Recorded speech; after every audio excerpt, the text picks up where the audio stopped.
एक ऐसी विचारधारा की बात करने वाले हैं जिसने पूरी 20वीं सदी का रुख ही बदल कर रख दिया था। साम्यवाद यानी कम्युनिज्म। इसके उदय, इसके पतन, इसके पीछे की क्रांति और जमीनी सच्चाई को आज हम बिल्कुल निष्पक्ष होकर समझेंगे।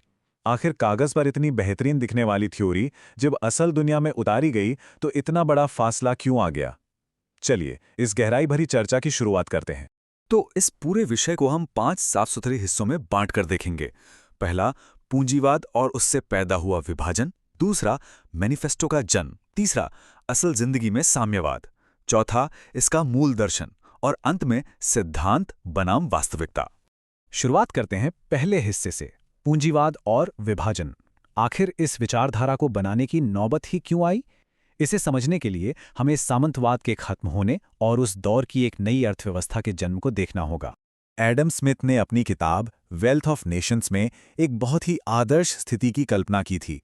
उन्हें लगा था कि पूंजीपति, मजदूर और ग्राहक के बीच एक बेहतरीन और स्वतंत्र तालमेल बनेगा जहां सबको फायदा होगा। लेकिन सच्चाई बिल्कुल अलग थी। 19वीं सदी की औद्योगिक क्रांति ने सब कुछ बदल के रख दिया। जरा सोचिए, बड़ी बड़ी मशीनों के आने से उत्पादन तो बेतहाशा बढ़ा, मुनाफा आसमान छूने लगा, पर मजदूरों का क्या हुआ? उनकी नौकरियां छिनने लगी, मजदूरी घट गई और काम के घंटे इतने बढ़ गए कि इंसान और मशीन का फर्क ही मिटने लगा। इन आर्थिक बदलावों की एक बहुत ही खौफनाक मानवीय कीमत थी।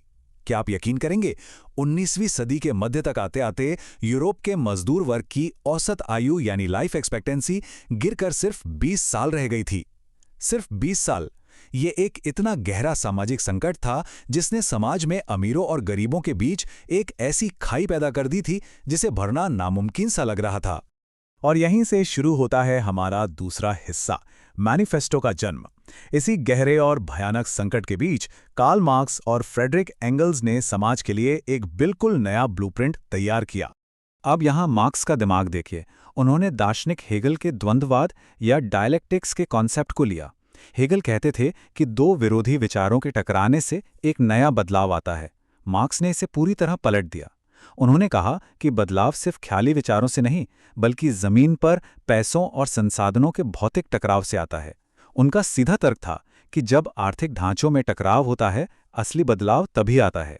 1848 में आए उनके कम्युनिस्ट मैनिफेस्टो की इस एक लाइन ने तो जैसे आग ही लगा दी। दुनिया के मजदूरों, एक हो जाओ, तुम्हारे पास खोने के लिए अपनी जंजीरों के सिवा कुछ नहीं है। ये महज एक वाक्य नहीं था, ये एक ऐसी दमदार पुकार थी जिसने रातों रात शोषित मजदूर वर्ग को एक नई और मजबूत पहचान दे दी। मार्क्स का सबसे बड़ा तर्क ये था कि पूंजीवाद कोई नई आफत नहीं है, बल्कि ये तो सदियों से चले आ रहे शोषण का बस एक नया रूप है। प्राचीन काल में मालिक और गुलाम थे, मध्यकाल में सामंत और किसान थे, और अब आधुनिक युग में अमीर पूंजीपति और बेचारे मजदूर हैं। कहानी वही है, बस किरदार बदल गए हैं। इसे उन्होंने अपनी मशहूर किताब दास कैपिटल में बहुत ही बारीकी से समझाया।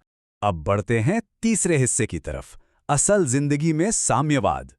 चलिए 20वीं सदी में चलते हैं और देखते हैं कि किताबों में लिखा ये दर्शन जब दुनिया की अलग अलग प्रयोगशालाओं में उतरा तो असल में हुआ क्या। ये विचारधारा किसी जंगल की आग की तरह पूरी दुनिया में फैली, लेकिन हर नेता ने इसे अपनी स्थानीय जरूरत के हिसाब से मोड़ लिया। 1917 में व्लादिमीर लेनिन ने इसे रूस के किसानों और मजदूरों पर लागू किया। 1949 में माओ त्से-तुंग ने इसे चीन के गांव के हिसाब से ढाला और जमीन के कानूनों में बड़े बदलाव किए। फिर 1959 में फिदेल कास्त्रो ने क्यूबा में इसे एक समाजवादी क्रांति का रूप दे दिया। एक तरफ इस विचारधारा ने दुनिया भर में आज़ादी की लड़ाइयों को प्रेरित किया, शिक्षा, स्वास्थ्य और बराबरी जैसे बेहतरीन वादे किए। लेकिन हमें इसके ऐतिहासिक परिणामों को भी बिल्कुल निष्पक्ष होकर देखना होगा। जब इन चीज़ों को बहुत तेज़ी से लागू किया गया तो अंजाम काफ़ी दर्दनाक निकला। सारा कंट्रोल सरकार के हाथ में चला गया। स्टालिन के वक्त रूस में लाखों लोगों को मजबूरी में कंस्ट्रक्शन कैंप्स में भेज दिया गया, और चीन में माओ के ग्रेट लीप फॉरवर्ड के कारण जो भुखमरी आई, उसमें गिनती करना भी मुश्किल हो गया। कागजी वादों और सत्ता की इस कठोर सच्चाई में जमीन आसमान का अंतर था। चलिए इतिहास से थोड़ा आगे निकलते हैं और इसके चौथे हिस्से पर आते हैं, मूल दर्शन। आखिर अंदरूनी रूप से एक कम्युनिस्ट समाज को चलना कैसे चाहिए था? मार्क्स का एक बहुत ही चर्चित कथन है कि धर्म जनता की अफीम है। उनका मानना था कि ताकतवर लोग धर्म का सहारा लेकर मजदूरों के दुख दर्द को जायज ठहराते हैं ताकि लोग अपनी असली रोजमर्रा की परेशानियों से भटक जाएं और उन्हें लगे कि उनकी तकलीफ तो बस स्वाभाविक है। असल में ये विचारधारा इंसान के समाज को पूरी तरह से रीबूट करना चाहती थी।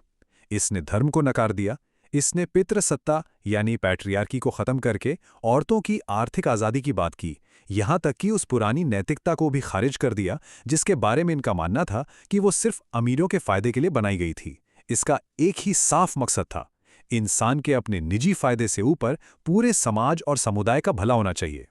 इस पूरे सिस्टम को बदलने के लिए क्रांति को एक जरूरी इंजन माना गया। ये तय था कि जब मजदूरों को अपने शोषण का एहसास होगा तब वे एकजुट होंगे, विचारों का विद्रोह होगा और अंत में जाकर ये शोषण करने वाला ढांचा उखड़ जाएगा। हालांकि आलोचक बिल्कुल सही याद दिलाते हैं कि शांति से बदलाव लाने का यह सपना हकीकत में अक्सर हिंसक और हथियारों की लड़ाई में तब्दील हो गया।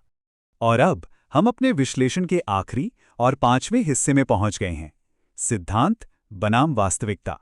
एक ऐसा ऐतिहासिक विरोधाभास जिसे समझना सबसे ज्यादा जरूरी है।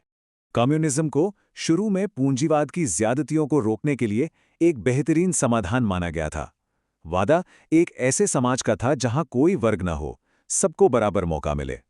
लेकिन इतिहास गवाह है कि इसके लागू होने से अक्सर सत्ता का दुखद केंद्रीकरण ही हुआ। जमीन पर देखें तो इसने ऐसे राज्यों को जन्म दिया जहां लोगों की आज़ादी, चाहे वो आर्थिक हो या व्यक्तिगत, पूरी तरह दबा दी गई। इस चर्चा को खत्म करते हुए हम आपके सामने एक बहुत ही गहरा और सोचने पर मजबूर कर देने वाला सवाल छोड़ना चाहते हैं। क्या पूरी तरह से बराबरी लाने वाला कोई भी आदर्शवादी सिद्धांत बिना तानाशाही में बदले कभी इस असली दुनिया में जिंदा रह सकता है?